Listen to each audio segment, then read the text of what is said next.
Good evening, everybody. This is Under the Shell 19, and we can actually, our podcast can drink beer now. What's up, guys? Today we Cheers. have Alex with Wyatt Stav, and Alex actually just started his YouTube channel. Yeah, I And thought this. Oh, sorry. Go ahead. yeah, Dimitar. yeah, sure. I mean, he's playing the guitar, and he's just uh, tipped his toes into all of this. It's gonna be super interesting to talk about. Something I'm really excited about this episode for is Alex is at the very beginning. He's at the very start. He posted his first guitar sort of performance video recently, and it's going to be the first in a series that he's rolling out to his channel where every week he'll be uploading some sort of performance video. It won't always be originals. Sometimes it'll be covers. The first one was a cover, and then he's going to have all kinds of other content included on the channel. But the prime focus is going to be very similar to your channel, Dimitar, my channel, being that he's going to be doing a lot of performance videos. And you're loud as fuck. I put a 2 decibel on you. I can pull it down if you need me to. Do Okay. you want me to pull it down? Yeah. Okay. You're just clipping here and there. Is this good? Yeah. We're good now? Okay, perfect. Yeah, so the exciting part in it for me and this episode is I wanted to get Alex on right away at the very beginning because now we can talk to him about everything that he intends on doing and talk about where he's coming from, and just we'll get a full sort of picture scope, who is Alex Raykin and what the plan is, and how he's going to go about executing it. But what's going to be really interesting is 6 months to a year from now, we can have him back and check in and sort of do a follow-up episode to this and talk about what he's kind of done and the progress, and check out sort of where he is. So that's the biggest reason why the timing is as it is, and as why I wanted to have him on right now. So yeah, with all that said, Dimitar, do you want to hit our guest with a question or two? Absolutely. So since I knew very little about Alex, just before you told me. So Alex, would you like to introduce yourself? Why are you doing? Why are you creating a YouTube channel, and Sure. what your goal is? Sure. So, I've been in the industry for a while. I've been in a progressive metal band for 13 years, Infinite Spectrum. And I figured, I should put myself out there as an individual because, I've been sort of waiting for this band to sort of get somewhere. The unfortunate thing is, like, if you're waiting on a group of people who all have different schedules, and then the whole quirk of life happens, whether it's family things or even COVID and things like that, you really got to be responsible for yourself and take action on your own. And I decided that YouTube is a great platform that I really have not utilized. I've toyed with Instagram and all the other social medias, but YouTube, although I've had kind of videos sporadically over a long time, I never really applied myself to just jump into face first, And so I've been working with Wyatt, who's been, let's say, a great person to be accountable to. That's a soft way of stating it. Yeah. I can attest to that. Right. And basically asking me of, let's say, having unreasonable expectations for me. And I'll say I love the word unreasonable, because unreasonable for me, it's like you don't have reasons why you can't do it. Yeah. It's like not no excuses. If this is what you want, you have to be willing to put in the work for it. And I'm a student of success, so I totally understand that.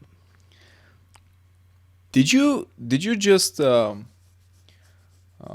eavesdrop our conversation with Wyatt prior to the podcast? Because we were talking the same things. Like, we were just chatting right before the podcast, and actually we were talking about exactly that. So what are your intentions regarding your channel? What's the end? Well, for now, what's the end look like for you? At the end of where I want this channel to go, Yeah, basically? yeah. So eventually I want to cover a lot of different things. Now, I love teaching, right? I've been teaching guitar for like 18 years, long time. And so that's always been a passion for me. And so I'd like to build a platform on there to have an audience that would be receptive to that, and so I can sort of scale that and reach more people with that. But as well, I'd like to also review equipment and just generally contribute to the community. And with the covers, I took it upon myself to like revisit a lot of the music that I grew up with and that I've loved, and now I'm sort of refreshing it for myself, learning it, re-listening. Like the cover I'm doing this week is a band that I was really into for a long time. It's not what I told you it was going to be, Wyatt. So it's another one. And I'm even taking my own kind of spin on it and modernizing it a little bit. So yeah, I just look forward to that and just sharing that with people, and just building community. That's nice. That's nice. Because, as you well know, and I'm absolutely sure that Wyatt has hammered this into your head, you need to have your end destination in front of you at all times. Of course. Because, people are getting lost in the hustle pretty fast. There's a book, I believe, Alex, you've read it. Not sure about you, Dimitar, but the book's titled 7 Habits of the Highly Effective Individual. And one of the 7 habits, of course, is start with the end in mind, which is, it's the most important thing I think anybody can do in content creation because of the many hats. I think that's the real principle that makes keeping a very focused, distilled image of where you're headed, keeping that in your mind's eye is so important. Because when you wear as many hats as a content creator, and I mean, this of course applies to other industries, as a lot of the things that we talk about do, but I'll just talk to, of course, my personal experience, given that that's all I can really speak to.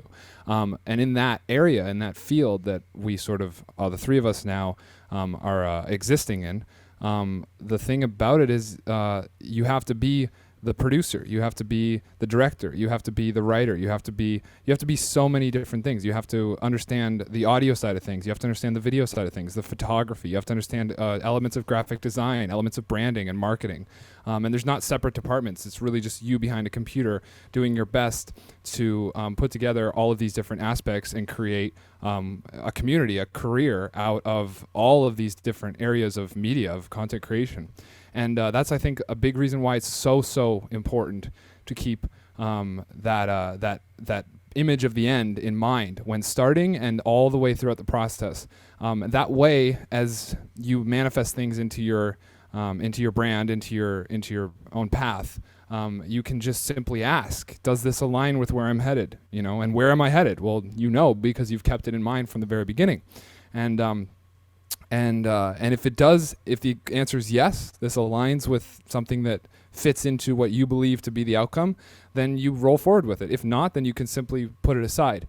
And having that sort of framework to be able to do that with each decision each day is what can keep you on track or not when it comes to the amount of large-scale decisions that you're sort of forced to make constantly because of those many hats, right?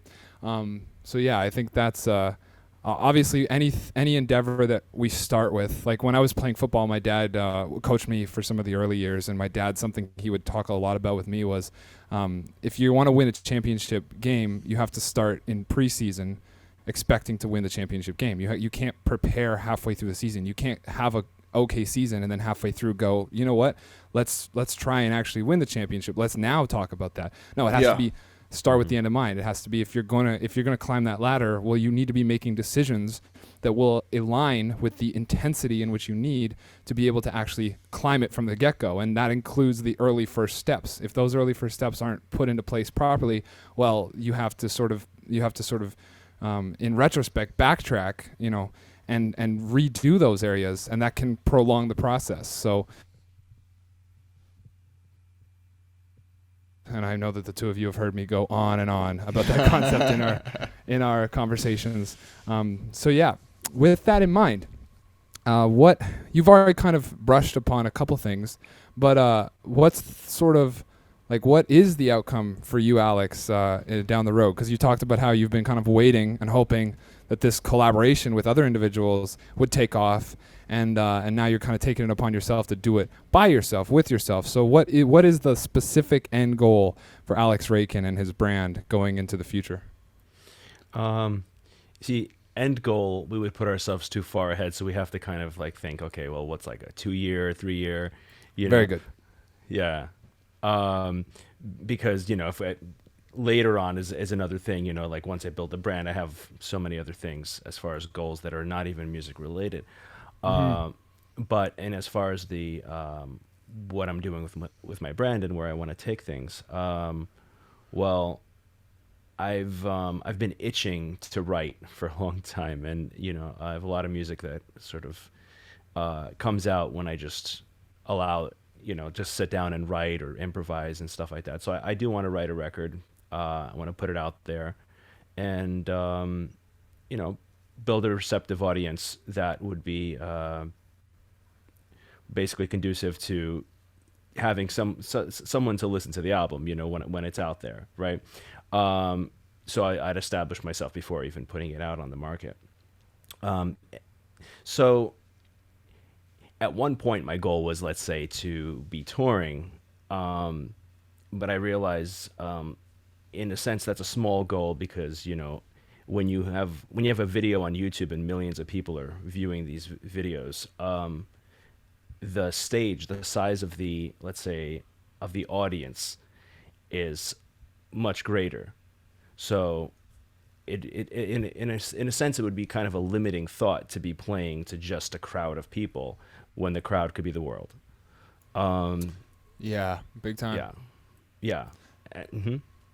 This is something that I've had a lot of conversations about, because in my early years, I had a couple mentors who came from the old school version of the industry, and a lot of the harping that was sort of done upon me was, the Beatles played the same nightclub every single night. They played 4-hour sets. They learned the covers and wrote the originals. And the more covers they learned, the bigger the vocabulary. And they were on stage. And I heard this constantly. So what you got to do is you got to build out from the center of, your local scene, and then you develop into the other local scenes around you, and then you keep going. And all this is done through the stage. And that was by some guys who, don't get me wrong, very, very wise mentors, but from a time in the music industry, 30, 40 years ago at this point, an industry that didn't have access to the internet, didn't have access, and more importantly, an industry that was, of course, predated this whole COVID situation that we find ourselves in now, where more than ever, not only is it somewhat smarter to sort of develop that staple of content that is always available for millions of people to check out, instead of just being in town at certain times, but also you're forced to now. You have no other option, and it's an interesting development. And I feel personally, for the longest time, I felt like I was listening to those things. I did nothing but shows, and I was focused on shows. I would play Thursday, Friday, Saturday, Sunday every single week for years in my local scene in Toronto, and through all the different bars and clubs that we have in this great music scene. And things didn't really start to really work out for me, I feel like, personally, in my career, until I thought to myself exactly what you just said, which is, touring is one thing to 100 people a night across North America. Maybe you play 6 shows, maybe you play 40 shows. It's still only 100 times the amount of shows or whatever it is. Whereas you can upload a YouTube video, and assuming it's good, assuming you put the work in and you put the time in, and more importantly, you put many videos up, because this is public trial and error, and it takes a long time to get to the point where you have that platform. You do that, and all of a sudden you've got, an exponential version of that sort of roll into town, play to a bunch of people model that existed up until COVID. You make a great point. COVID basically pushed us into the next stage that was inevitably coming, but accelerated by happenstance, right? And so, if those of you who don't know, I met Wyatt. He was on my podcast, Thriving Rockstar, where I have conversations, entrepreneurial conversations with musicians, and health conversations and such. But on that show, I often have this type of conversation where it's like, you have the fact that the way the industry is changing, and it's like I'm asking people, well, how are you adapting to this? and how are you playing this game, because people are playing it a little bit differently, and it's a very interesting exploratory evolving space, right? How to, let's say, have conversations with your following, and to keep up with them, and to foster that relationship. But also the fact that, what we have now versus what we had before. Before we had the gatekeepers of the industry, the managers, the labels, and all those people.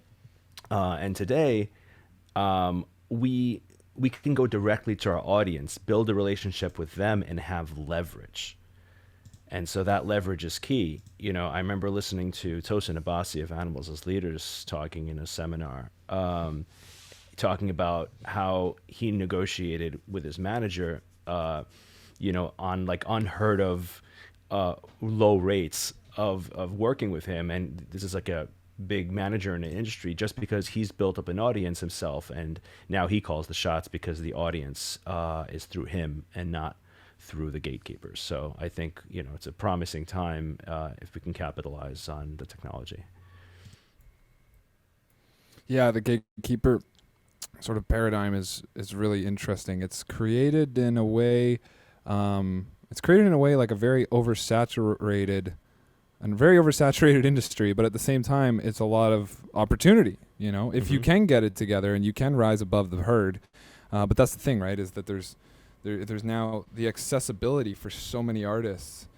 It doesn't matter where you are in your career. You can now skip over what was once a $100,000 endeavor and jump right into a MacBook and create that product and get it out for people to hear on. And that's easier than ever. I mean, I partnered closely 3 years ago with DistroKid, and I'm still working with them to this day.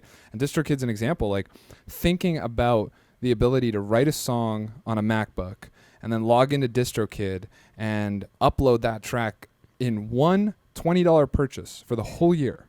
You can upload that track to every modern music storefront, iTunes, Spotify, all of them, right? This is becoming an ad, my mistake. But in doing that, right, you have the ability to create, distribute, and even with social media, if you're good enough, market to everybody, all at once. And that puts us in a really powerful place for the artist if you can capitalize on it and if you can move on it. And I think now more than ever is sort of that, like, it's almost like a test. It's almost like Judgment Day has come for the industry, because we can see who's going to be around in 10 years. I mean, like, COVID will end, but a lot of the sort of restrictions that are in place, depending on the parts of the world you're in, are going to prolong for time to come, right? Like, there's a lot of changes that we're not just going to go back to the way things were right away. I'm sure over time we'll have a version of it, right? Probably much closer than we are now, of course, because it's still fresh in everybody. But that being said, those who can adapt to this new industry and sitting down and doing exactly what you're doing at the time in which you're doing it, of course, I agree with it, because it's maybe not the end all, but a really important thing to have in your back pocket is this almost like miniature single platform that you possess onto yourself, that you can then use to sort of catapult yourself into other projects, or use to even market new projects in the future too, right? Back to, and when you think about, artists of the future, if everybody goes with this model, which we see more and more artists coming online and doing this now, if everybody goes with a version of this model, well, the future is going to be so interesting, because what we're going to see is more and more of these powerhouse YouTube channels coming together in collaborations of 2, 3, 4, 5 people to create products, and then you'll have the products being marketed without the need of a label, because each person has a couple 100,000 subscribers on YouTube, or following on Instagram or TikTok behind them, that they can then show this piece of material to right away and get instant I guess, like, response out of a large scale of people, especially when you talk about accumulating 3, 4 people on a collaboration like that. That's actually a pretty good segue, because I like concrete stuff, so I'm gonna bring the conversation again to concrete topics. So it's true that the market is oversaturated, and more people, including me and Alex, are starting channels, trying to be just one of the tens of thousands of people who are doing the same thing. And you have to have some unique trait. You need to have some exclusive look or style, or the way you're shooting, or the way you're playing. So I would like to ask Alex, do you have in mind what you would like to see yourself as, your channel to look like, the things to be done, or are you going to just test a lot of things and then find your stuff? And I did put an ample amount of thought into this, and Wyatt and I had the conversations of, being me, basically, rather than trying to be something that I think would please other people, or playing the music that I think would please other people. It's just like, do you authentically, and then people like you will come. And this is often spoken about, like, let's say in startups and entrepreneurship. Tim Ferriss talks about this. It's like, make a product for yourself, right? And so what I'm doing is I'm being the best version of me in my presentation, and also in my personality. So it's like, am I going to just be like kind of my laid back self in a video? Like, maybe I won't be so laid back. I want to kind of engage people. So I want to be excited because I am excited. I'm excited about what I'm doing. And so that's important in the presentation of like the way, let's say, I am when I'm speaking after my cover, for example, or in any other spoken parts. But also, like when I play, when I'm playing on stage, I'm also very, I'm a player that emotes a lot. Let's say I make faces and all of that kind of thing, and that seems Yeah. to Yeah, I get you just too well.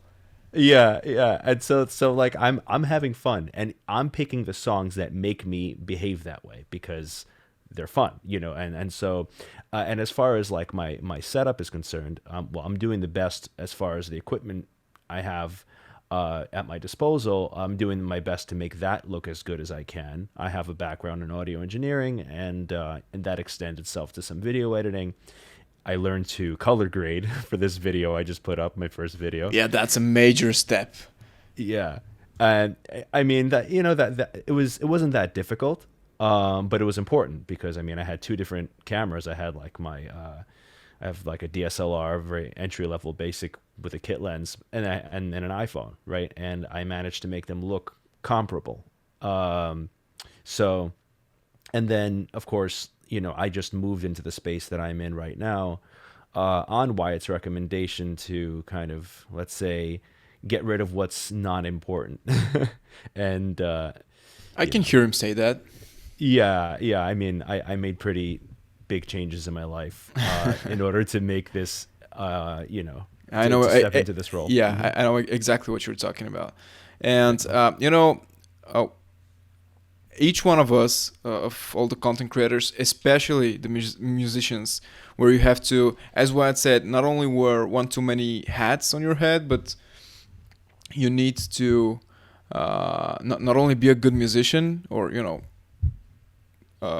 not bad musician, but you also need to provide some showmanship because people are watching video. So I like to watch and analyze other people's styles, and in fact, I started my own series inside the channel where I analyze famous drummers. So I was curious, what your style is, because Wyatt is like, he's a heavy hitter. He's opting on great video quality, great audio quality. His look is one of his big assets. Me, my videos are moody, dramatic, with not much lights. I'm aggressive, stuff like that. So, do you have your thing and what it is? Well, where I'm at the moment, in the studio that I've set up, it reflects my interests, right? And so, like, for example, in my background, there's books, which is unusual in a guitar cover. Often guitar covers have like just the person's like studio behind them. But it looks so cozy. Yeah. It's cozy. but it's thought provoking for me, and it has a specific aesthetic to it. I took time to think about that and coordinate the colors and all of that kind of thing. Um, as far as my own style, it's like I don't conform to like the metal guitarist kind of thing, right? It's like I have what I do. Like for example, like my friend was laughing like about that hat that I was wearing in that video, right? It's so like, Peaky Blinders. yeah, exactly. Yeah. But I mean, I love that hat. Like I love hats. So I'll be wearing lots of them. I did like not really a kind of a small cover that I put on the same channel months ago before I really was active on it, and it was a Super Mario cover. So I wore this one Mario hat that I got in Mexico City, when I traveled, and I get a lot of my hats when I travel. That's another thing I plan to implement somehow in the future. Maybe I'll do covers on the road, and travel while I do them. That's in there as well. That's that's pretty interesting. If you can, muster the gear to provide good quality, that would be very, very unique. Mm-hmm. Yeah, I think that would be very engaging for people. I remember I interviewed this guy who was very gosh, what was his name? Well, he was a guitar player, singer-songwriter actually, who was pretty notable. He has a few videos with like a few million views, and he did this thing called van sessions where he traveled around on this converted Sprinter van and then did like videos in beautiful locations like Grand Canyon and all those kinds of things. And so I'm super into travel and things. So I would do that. In fact, I even had the idea a couple months before Wyatt and I started working together. I was actually thinking of getting a what's those things? A tiny home that's like mobile, and setting up shop in like a tiny home and kind of driving that across the country. And I also kind of realized that, let's say, shipping it to Europe only costs like under $1,000, which is very reasonable. And so I could literally like drive my house around the world. So the whole idea crazy, of that actually was like, blew my mind. So that's definitely in the cards for later. I thought about taking my podcast on the road, which is on a hiatus right now. So I'm focusing on what I'm doing now. But so that's that's where I'm coming from. I want to take us back to the conversation. Well, just a moment earlier in the conversation, we were talking about the hat. We were talking about the books. We were talking about the way the shots are set up. And I showed your video. I'm not going to say the individual, but I showed your video to somebody, and they said, "Yeah, it's a great video." And then he goes, "What's up with the hat?" So it's funny you bring that up, because I had someone say the exact same thing, and they're like, "Is that like really? Is his look really that marketable?" And I said, "No. You don't. That's not how you look at it. You don't look at it as if the look is marketable. You look at it as, is he being authentic? And if it's rubbing you the wrong way, then you're not gonna be his fan. But the people who connect with him are going to be exact representations of him. So if he's not 100% true to him, how can he be 100% true to his audience?" And I think that's really, really important. I absolutely love the way you did your first video. I love the expressionism in your face. I love the outfit. I love the fact that you took the time to think about the things that are dear to you and put them behind you, put that knowledge on the shelf behind you in a way that isn't necessarily the typical guitarist sitting at a desk with Pro Tools on the monitor behind him setup that you see in a lot of these style videos. And I think all of these subtle little details, they accumulate to create a better story, a better picture of the person, of the individual, of the artist. And of course, that's very, very important in a performer's situation when covering somebody else, because in learning somebody else's work, yes, you can do that. You can make the changes. You can, of course, you're never going to replicate it 100% like it was on the recording, all that kind of stuff. But at the same time, you got to kind of find yourself in that song, and that's of course easier to do when you're picking the song and it's a song that's near and dear to your heart. But having those other ways of punching your story, your emotion, and your thoughts and feelings through the screen for others to interpret. I think it's really, really important. And those are some of the things that I really loved about about watching your first video, was that you so blatantly stayed true to Alex Raykin. And I was like, that's what's up. That's what you need to do. And I mean, the best example of this is Joe Rogan, right? Like Joe Rogan has become 100 millionaire recently, right? because his ability to just stay true to him, and everybody connects and enjoys his content and the presentation of it, because there's a lot of people out there that can get down with his sort of trains of thought and what he stands for, and he's just authentic to that, and that's really important. And just before I leave the floor open, I want to leave by saying one more quick thing, and that's that one of the most powerful conversations I've had in my career, I had when I was really young. I think I was like 13, 14 years old. I was just getting into the music industry. I was literally like, at that point, I recorded my first video for YouTube at the age of 15. I just turned 15 when I did it. So this was like just a year before I sort of started my own journey. And one of the conversations I had, I actually met a guy on World of Warcraft. And he's this dude, Ray, that I knew from back in the day, whatever. We used to like play games together all the time. You know, everybody's got a couple. If you grew up in my generation, which is the two of you kind of did, then everybody has a couple friends that they can remember that they never really met face to face, but of course were near and dear to them, right? And I had an individual that was like that, and he said, "Hey man, I've got this buddy down in LA who runs 3 different nightclubs." And the dude was in the music industry for like 15 years. It was an older gentleman. And he goes, "Do you want me to like get you on a Skype call with him and you can like pick his brain with some stuff?" And at the time I didn't even really know what to ask. Like I had I was at the very beginning, right? Just laying my own roots. And I was like, "Fuck yeah, let's do it." Like maybe he will have some awesome pointer that'll help me figure this mess out. Cause holy shit, does this look like a giant Mount Everest of an obstacle to climb, right? And sure enough, on the conversation, the one takeaway, I don't remember anything else in the conversation. We talked for hours. I don't remember anything except for one specific point. And that was that, and I already said it, but I'm just kind of reiterating it because it was so, so important. And I've seen it to this day, which is your fans will always be a 100% representation of you.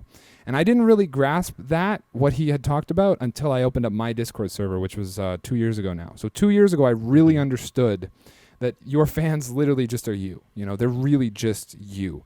And the reason why I was able to grasp it was because of my Discord server and the ability to sit down with the individuals that were my super fans. You know, like the early days of my Discord server, I just had a bunch of the guys who I saw in the comment section of every video. They all joined at like the $5 or $10 tier to help me out and support me. And they would come in and they would talk with me on voice. We'd hang out, we'd maybe play some games or whatever it is.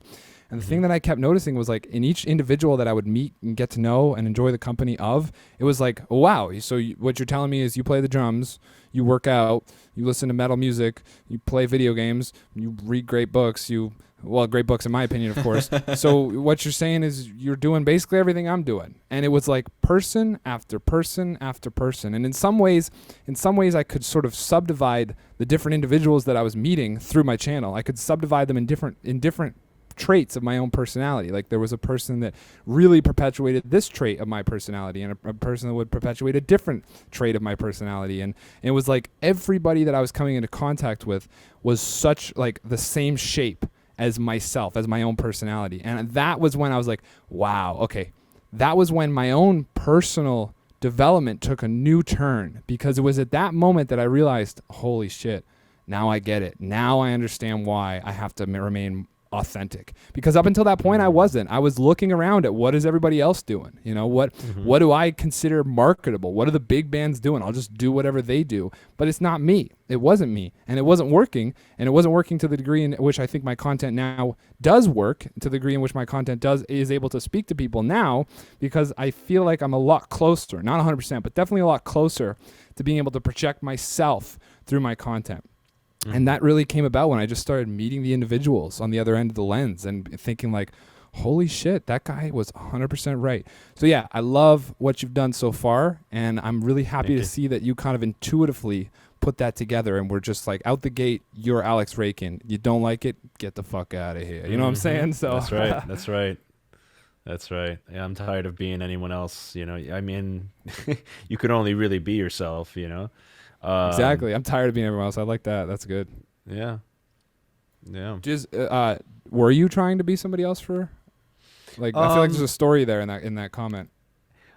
I feel like we're all becoming ourselves over time, right? And such realizations that you put forth is when you kind of really take the wheel, and realize that you can't chase other people's dreams. You have to chase your own, and be who you are, through and through. And I think back in, let's say, in my first band. In my first band, I was in a thrash metal band named Speed Assault, and that was fun.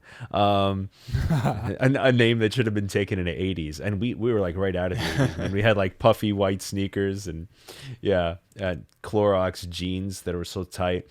Anyway, so that is kind of who I was until it wasn't, and the band kept doing that thing, and then I started getting into progressive metal and stuff, and I started trying to incorporate those elements, and they weren't having it. They were like purist, and so I had to go, right? And I was on my own for a while. I joined another band, and then with that one, it was like, oh well, they're kind of doing what I like to do and some other stuff, but then again, I sort of, my direction, I not to say I outgrew them, but in a way I did. It's like it wasn't who I was.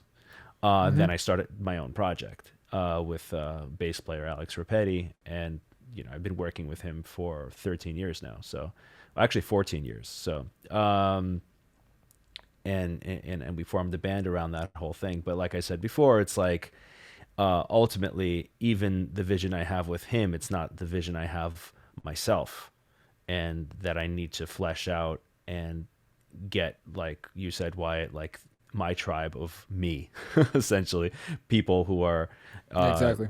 like my mirror, and yeah. So that's basically how I came around to being myself. But I've also done a lot of odd jobs, and let's say I didn't buy in fully into my future, right? I didn't, let's say, I had doubts, right? And it's very important to realize that when you're comparing yourself to other people, you'll always fail at being someone else. You can only ever be a second-rate version of someone else, but you could always be a first-rate version of yourself. Yeah, well said. I like that. Mm-hmm. I like the. I hope I'm not cutting you off. No. Okay, I like the having your own tribe part. So something that I found with that myself is that having my own tribe allowed me to be me. And a big reason why was thinking back to my own band experience, and I think Alex, you might be able to relate to this. Thinking back to my own band experience, something that I found that I brought into every project that I was in was a poison, and the poison was my own need to try my best to get to sort of allow, or how can I phrase this? My own sort of ego in trying to, speak through the project and have as much of me in the project as well as the others. So something that I kept running into was like my need for trying to create my own tribe in a collaboration just doesn't work. I was trying to sort of execute that. You have to be yourself, but I couldn't do that as long as I was in a group of other people who were also trying to be their self. And it was like, it never really worked out in these teams because everyone was kind of trying to fight for the microphone to be as loud as they can. And no one would stop and look around and think about the other people involved in the project and create something that represents all of them instead of just one person, whether it be the vocalist or the drummer or the guitarist, just one person sort of screaming with that mic. And I feel like having your own tribe gives you a better ability to work with others. And I think the reason why is once my own sort of, in an older version of myself, once my own sort of ego was satisfied with, okay, I feel now as though people are finally listening to my voice, whether, just watching my drum covers was enough. Having an audience there was enough to sort of satisfy, all right, now people get what I'm about. They know me. And in that fulfillment, I'm able now to sit down on a project with others and give their attention or give their needs the attention that their needs deserve. And the reason why is because my needs are so fulfilled now. I feel as this, like I'm Wyatt Stav. I have I have this group of this tribe behind me, this group of people who care about what I do.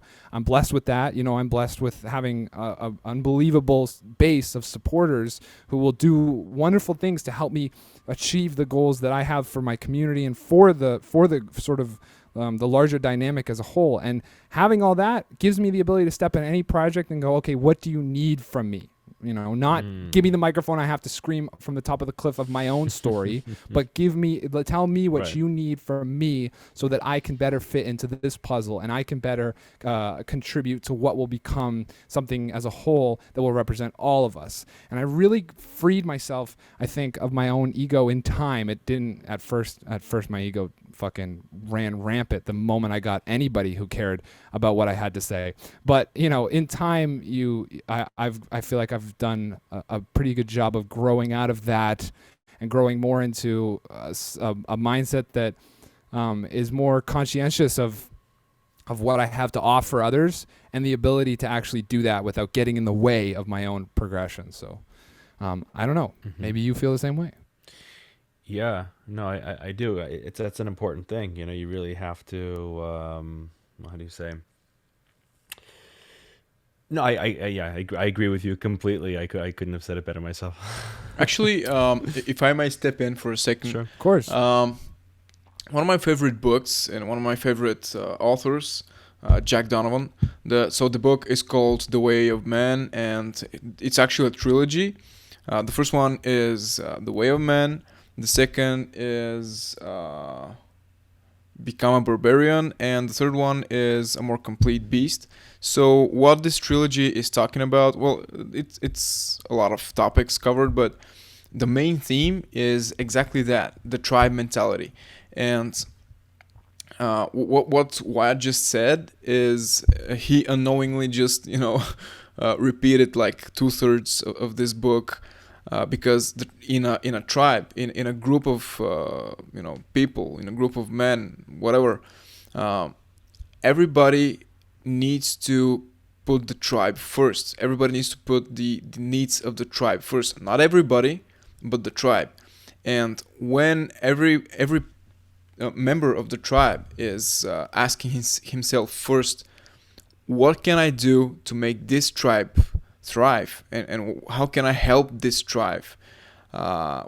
It's just going to flourish, because as Wyatt and I have talked a lot of times, there is no such thing as a self-made man. You're the sum of the people around you, and there is no way you can create anything significant just by yourself. I mean, we need people. We're social animals.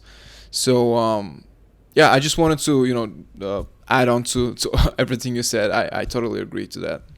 Yeah, I found, just to put your own spin on it, I found that like I could really contribute to the tribe when my own needs were met. And I think that there's a inherent lesson in that, which is start with yourself. Better yourself. Look, focus on your own horizons. Don't ask what others are doing. Don't worry about what others are doing. Build yourself out into something that you can offer. I used to say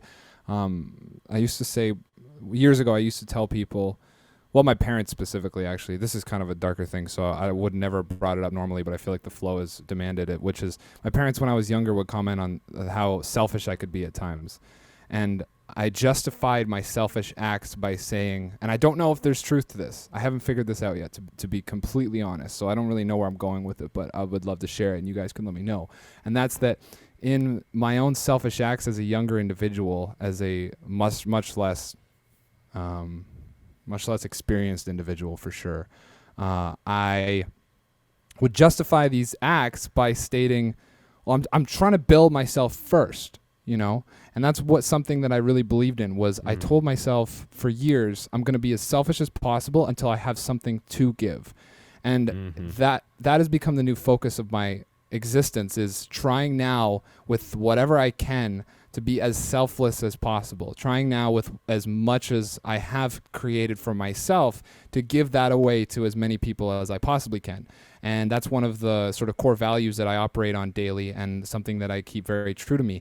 And I think the biggest reason why is because I was, in a weird way, everybody takes their own path, but in a weird way I managed to kind of figure out that, once I was able to develop myself into something that had something to give, then I could totally be selfless with it. And of course, in typical Wyatt extremism fashion, I was completely selfish until the point where I became completely selfless. And I think that that was just because I felt that had arrived at a destination where I had the tools to actually give back to others for the first time. Whereas up until that point, I felt that I had to close myself off.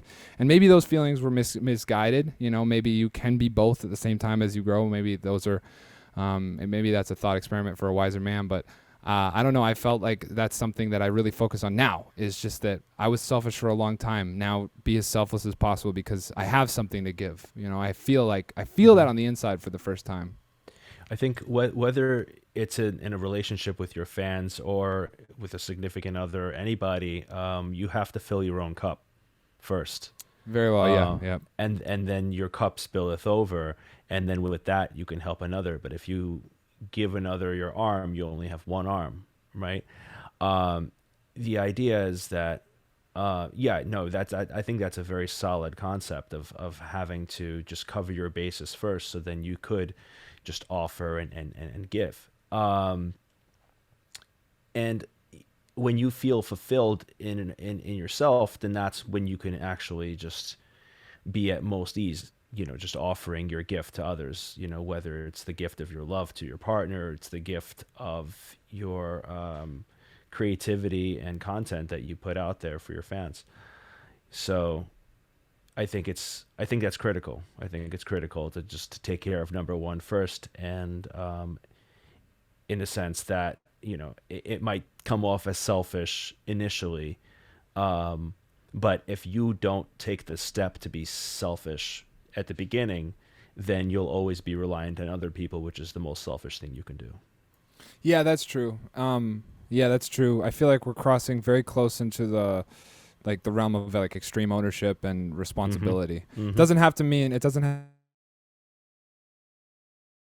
I read those books, but not as, to a degree, I guess, but that's a story for a different time. But yeah, that's it, is taking the responsibility to build something that you can then share and sort of use as a platform to enrich others with. A rising, I literally said this to Dimitar before this podcast, a rising tide lifts all ships. And it was Chadwick messaged me that the other day when we were having a deep conversation. And it's true, you know, and if you can be that rising tide on your way up, make sure to raise as many ships as possible without the detriment of hurting yourself. Because that goes back to what Dimitar was saying a moment ago. Like, the quickest way to end up off course is to allow individuals into your direct point of view that you're the sum of the ones you surround yourself with. Allow individuals into your point of view that are maybe not on the same pathway. Mm-hmm. Yeah, totally. And in fact, I had the same, well, maybe the same is the completely wrong term, but I had a similar life experience as you had, but the difference is that it was completely the other way around. Like, my whole life, I was completely selfless. You know, I was always trying to please others first, and be the nice guy, and my growth, my needs, my desires were always at a second place. And just as you are learning and trying to incorporate, selflessness into your lifestyle right now, I'm doing the complete opposite. I'm learning and trying to incorporate selfishness into my life, because once you understand that, when you're traveling in a plane, they're always telling you that you need to take care of your health first, and then try to help the person next to you. Oh yeah, like putting on masks. Yeah. You need to be this, confident, stable, good person, and then you can give to those people. Because if you're not, and if you didn't take care of yourself, and you didn't take the time to build all of that, you're giving to others. You're selfless, but what are you exactly giving them? When you don't have the capacity, and when you don't have the resources, what is actually that what you're providing? Yeah, just came to me right like that. An affirmation I made the other day, and I don't know if I'll be able to do it until after COVID's done, because in my country, we just were given a stay-at-home order, and they're patrolling the streets trying to keep people inside because of it's gotten pretty extreme here in near Toronto. But having said all that, an affirmation that I made a couple days ago to Lindsay in the middle of watching a show was, I don't know why, I just kind of, it's one of those things that kind of just popped up. And I was like, I want to give blood for the first time, and that's kind of like a culmination of this sort of path, this sort of focus that I've had with myself in the last year or two, which is this trying to discover as much selflessness as possible. And I feel like that's the ultimate, you're physically giving your life force in hopes that, assuming you're strong enough to give it, in hopes that this can provide someone else with life and keep someone else on track. And I don't know, I wanted to share that because that's something that I'm really nervous about. I'm not big with needles or anything along these lines. So said Wyatt, who has a full sleeve tattoo. Yeah, it's different. Get the fuck out of here. I want to say this, like it's funny because as much as that's like a very selfless act, and there's the kind of law of reciprocity, where whatever you put out in the world, it comes back to you in droves. And I don't know if but like giving blood is actually really good for your health. Is it really? I didn't know that. It is. It actually replenishes your your blood. I didn't even know that. Yeah. I bet you got that off Ben Greenfield, didn't you? Possibly. One of them. Yeah. Gotcha. Yeah. That's really interesting. I guess there's something to bloodletting, right? Yeah. Okay. There you go. Yeah, that's right. That reminds me of there's an episode of Friends where Joey makes the proposition to Phoebe that there is no such thing as a selfless act, because as long as you give to somebody and you get to see them get the present, you'll feel good, which is selfish. And of course, it's presented in a very comedic way, but it's kind of interesting how that's the case where where the more you give, the more you get. Like you really do, right? That's the law of what you just described. Right. And it's true. Like you can look at it. So the argument there to the selfish individual is give it a try, because you don't know how much more you can accumulate, assuming you start giving some of it away. You know what I mean? So yeah. And it's funny. It's like that comes full circle to like the making videos.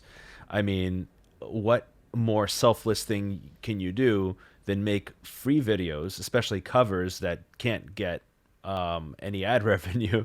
Yeah. And continuously putting out this work just so people could be a little entertained, and you getting nothing in return for it for a while, and putting in real hours and making that sacrifice and giving up a lot. It's true. It's very true. Yep.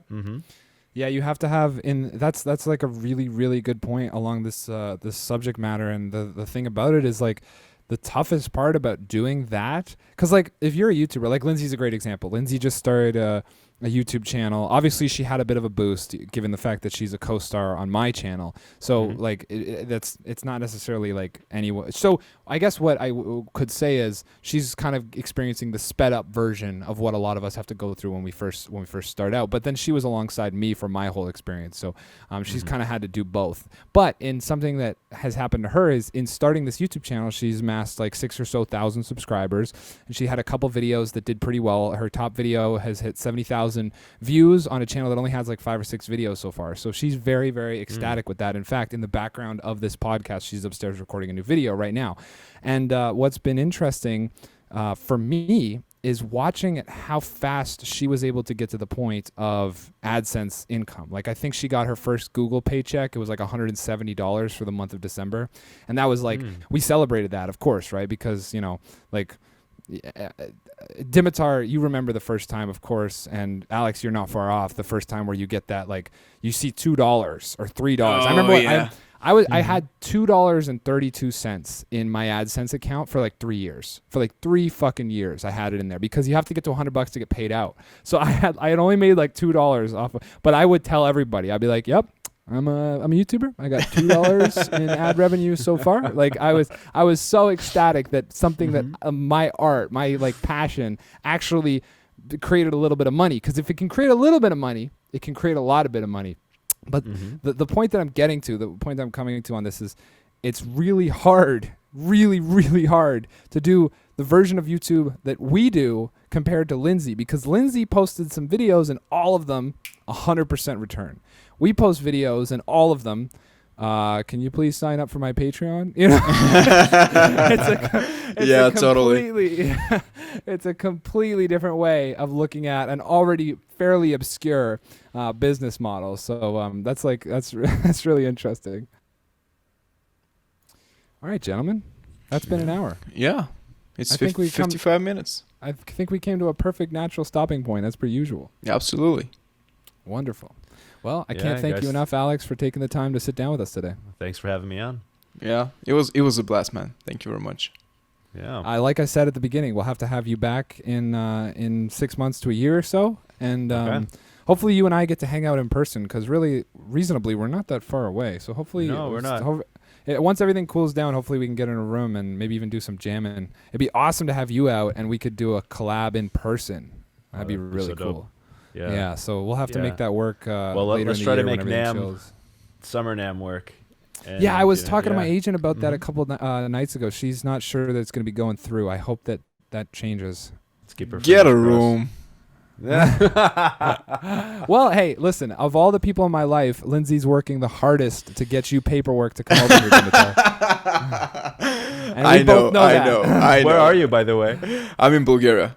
Oh, which Bulgaria. which Oh, sweet. is Eastern I know where Europe. it's at. Yeah, Oh, yeah. oh, nice. Okay. Yeah, I was born in Moscow, so I know. Oh, you're Russian? Yeah. Yeah. Nice.